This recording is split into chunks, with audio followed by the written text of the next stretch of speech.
ఇలా మాడిపోయిన బౌల్ని ఈజీ వేలో ఎలా క్లీన్ చేయాలో ఈరోజు చూద్దాం. ఎవరికైనా పొరపాట్లు అనేవి జరుగుతూ ఉంటాయండి, మర్చిపోతూనే ఉంటాము.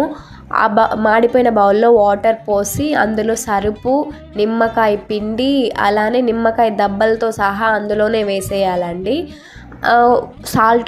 సాల్ట్ కానీ కల్లుప్పు కానీ, లేదా సోడా ఉప్పు ఉంటే సోడా ఉప్పు కూడా వేసుకోవచ్చు.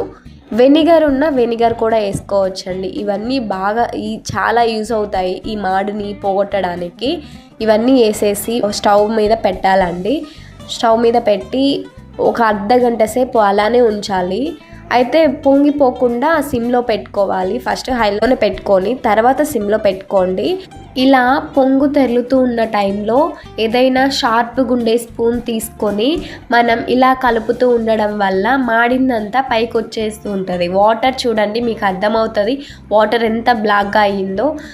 అలా బ్లాక్గా అయిందంటే మాడిందంతా వస్తుందని అర్థం. ఇలాగా చిన్నగా చేయండి. అర్ధగంట అయిపోయిన తర్వాత స్టవ్ ఆఫ్ చేసుకోండి. చూసారా వాటర్ ఎంత బ్లాక్గా వచ్చేసాయో. ఆ వాటర్ని వంపేసేయండి. వంపేసిన తర్వాత ఒక స్పూన్ తీసుకొని మళ్ళీ గీకండి. అంటే ఏమైనా ఉంటే మళ్ళీ వచ్చేస్తుంది. లేదా అంటే స్క్రబ్తో అలా గీకేసినా వచ్చేస్తుందండి.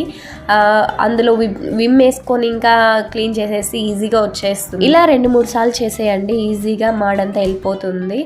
ఇదంతా కష్టం అనుకుంటే మనమే జాగ్రత్తగా మర్చిపోకుండా పాలు పొంగకుండా, నేనైతే పాలు కాదు అన్నమే మాడి పెట్టేశాను.